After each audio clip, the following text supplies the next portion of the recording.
At noon, back to one of the biggest stories of the day. We are following the historic change in Cuba. Today, a U.S. delegation is beginning 2 days of negotiations in Havana in hopes of restoring diplomatic relations with the communist island. Let's go live to Havana and CNN's Patrick Ottman with more details. Patrick, what can we expect starting today with these meetings? Good afternoon, and it was historic today to see U.S. delegation arriving here in Havana, and we're expecting U.S. Assistant Secretary of State Roberta Jacobson to be arriving right about now. She, of course, is the highest-ranking U.S. official to come here in about 35 years today.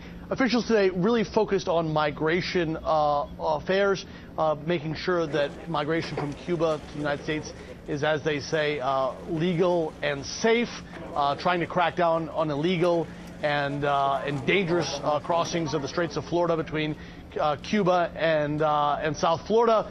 Tomorrow is really where it gets interesting, where they're going to start negotiating the reopening of embassies, the reestablishment of diplomatic relations. And there we're hearing from Cuban officials. That's where Cuban officials are expected to bring up issues like the U.S. Economic embargo on Cuba, the so-called wet foot, dry foot law. And U.S. officials, on the other hand, are telling us they really can't negotiate those kinds of bigger items that are really up to the U.S. Congress, but they want to talk about allowing U.S. diplomats to travel outside of Havana, increasing staffing here among U.S. diplomats to really be able to prepare for the influx of American visitors that, under the loosening of travel restrictions, we expect to start seeing very soon, as more and more Americans are going to take up the new opportunities to travel and visit Cuba legally. Walter?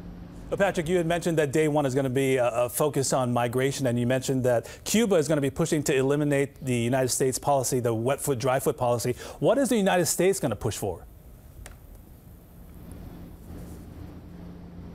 You know, the United States really is looking to make, if there is going to be a U.S. embassy, and both sides say they expect that there will be a U.S. embassy opening within the next several months, and of course a Cuban embassy in Washington, D.C. But what the U.S. is telling us is if there's going to be a U.S. embassy here, it has to act like U.S. embassy. U.S. diplomats need to be able to travel, need to be able to engage with civil society, need to have more rights that they enjoy, and frankly, in almost every other country where there are U.S. embassies. Walter? All right, our Patrick Ottman live in Havana for us today. Thank you very much.